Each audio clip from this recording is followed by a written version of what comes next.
आज हम बात करने वाले हैं अमरकांत जी की एक बहुत ही कह सकते हैं दिल को छू जाने वाली कहानी बहादुर के बारे में। ये कहानी सिर्फ एग्जाम के लिहाज से ज़रूरी नहीं है, बल्कि ये हमें अपने आसपास के समाज और सच कहें तो हमारे अपने बर्ताव के बारे में भी बहुत कुछ सोचने पर मजबूर कर देती है। तो चलिए इस कहानी के दिल में उतरने से पहले एक सवाल, एक बहुत ही सीधा और गहरा सवाल। सोचिए, क्या होता है जब घर में काम करने वाला कोई इंसान घर का सदस्य नहीं बन पाता? वो रहता तो घर में ही है, पर अपना नहीं हो पाता। बस यही सवाल है जो इस पूरी कहानी की जड़ है। कहानी को समझने के लिए उसके लिखने वाले को जानना भी बहुत ज़रूरी है। तो ये है अमरकांत जी। इनकी सबसे बड़ी खूबी क्या थी जानते हैं? ये मिडिल क्लास जिंदगी की रग रग से वाकिफ थे। उनकी सच्चाई, उनके सपने और हाँ, उनका जो दोहरापन होता है ना, उसे अपनी कहानियों में उतारने में इन्हें कमाल की महारत हासिल थी। और बहादुर तो समझिए इनकी इसी कला का सबसे बेहतरीन उदाहरण है। तो चलिए अब कहानी की शुरुआत करते हैं। पहला हिस्सा है बहादुर का आगमन। तो कौन है ये बहादुर? जरा इसकी तस्वीर मन में बनाइए। नेपाल का एक 12-13 साल का लड़का, छोटा सा, अपनी माँ के गुस्से से, उनकी मार से तंग आकर घर से भाग आया है।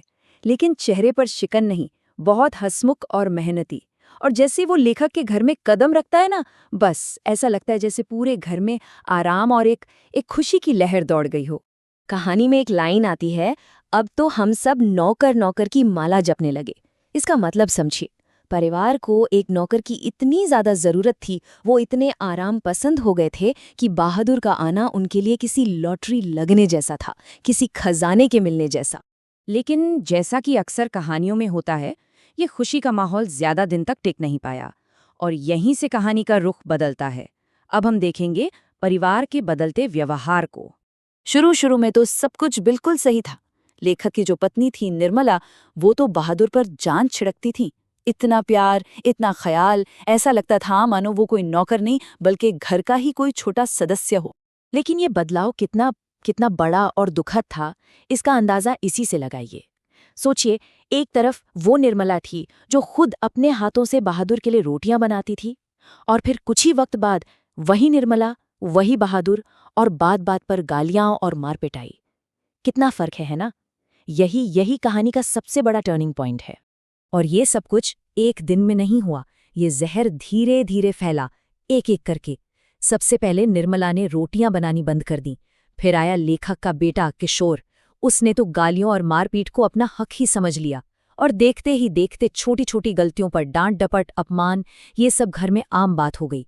और फिर आता है कहानी का वो पल, वो घटना जिसने बहादुर के भरोसे को, उसके आत्मसम्मान को हमेशा के लिए चकनाचूर कर दिया। वो था चोरी का एक झूठा इल्जाम। हुआ यूं कि लेखक के घर पर कुछ रिश्तेदार आए हुए थे, और बस अपनी झूठी शान बघारने के लिए और उस मासूम बच्चे को नीचा दिखाने के लिए उन्होंने 11 रुपए की चोरी का एक पूरा नाटक रच डाला। और फिर वो पल आया, बिना किसी सबूत, बिना किसी सवाल जवाब के सीधा इल्जाम, रुपए तुमने ही चुराए हैं। बस ये एक लाइन ही काफी थी उस बच्चे के आत्मसम्मान को कुचलने के लिए। और पता है इल्जाम कितनी बड़ी रकम का था? सिर्फ 11 रुपए। सोचिए, सिर्फ 11 रुपए के लिए एक बच्चे की पूरी ईमानदारी पर, उसके वजूद पर कीचड़ उछाल दिया गया। और इस कहानी का सबसे दुखद हिस्सा तो अब आता है। सब ने मिलकर बहादुर को डराया, धमकाया, लेकिन हद तो तब हो गई जब खुद लेखक ने, जो अब तक शायद उसकी आखिरी उम्मीद था, उसने भी उस पर हाथ उठा दिया। ये बहादुर के लिए सबसे बड़ा धोखा था। उसका भरोसा पूरी तरह टूट चुका था। उस पिटाई के बाद, उस अपमान के बाद बहादुर अंदर से बिल्कुल खत्म हो गया।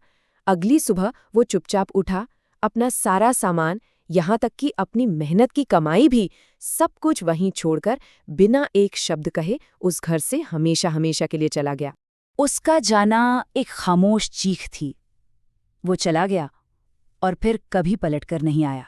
तो चलिए अब बात करते हैं कि आखिर ये कहानी हमें सिखाती क्या है, इसका असली सार, इसका संदेश क्या है। और यही कहानी की सबसे बड़ी विडंबना है। देखिए, जैसे ही बहादुर गया, परिवार को उसकी असली कीमत समझ में आई।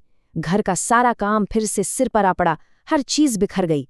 तब जाके उन्हें अपनी गलती का एहसास हुआ। लेकिन अब पछताए होत क्या जब चिड़िया चुग गई खेत। तो आखिर हम इस कहानी से क्या क्या सीखते हैं? सबसे पहली चीज, ये कहानी मिडिल क्लास समाज के खोखलेपन और दिखावे की पोल खोलती है। दूसरी बात, ये हमें मानवीय हमदर्दी और सम्मान की अहमियत सिखाती है। तीसरी, ये बाल मजदूरी जैसी कितनी बड़ी समस्या है, इस पर हमारी आंखें खोलती है।